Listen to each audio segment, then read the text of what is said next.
Now, various government agencies are now involved in this investigation. In the meantime, investigative reporter Liz Crawford talked with an experienced pilot and aviation attorney about the accident. Liz, what do you have to say? Well, first of all, he said we don't have mid-air crashes often in this country because the whole aviation system works in a meticulous fashion, from technology to communication. He says this crash yesterday should have been prevented.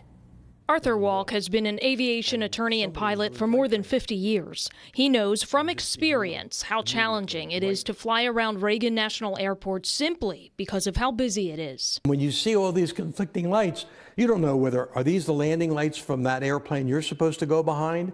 Are they the landing lights from another airplane? Are they not even on an airplane?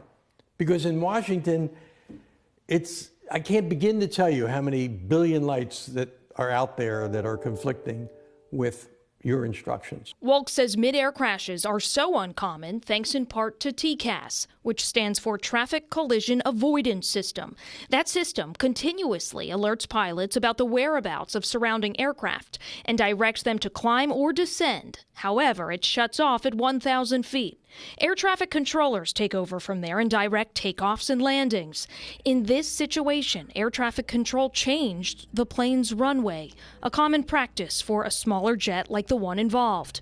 However, Walk says that change could have made the visual harder on the helicopter pilot. When there is a runway change, the helicopter pilot who is looking for a certain sight picture, the landing lights of an approaching aircraft, now may instead not see them anymore because the airplane has now turned perpendicular to him. The FAA, NTSB, and the U.S. Army will all investigate this incident. This one is awful, and I believe unnecessary.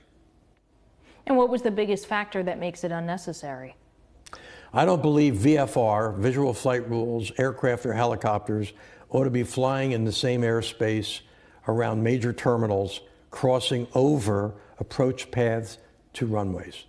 I think that's wrong, and that's a recipe for disaster.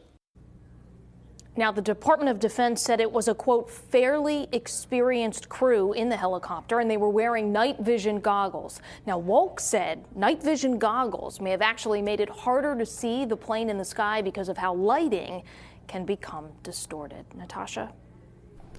All right, Liz, thank you so much. We appreciate that here.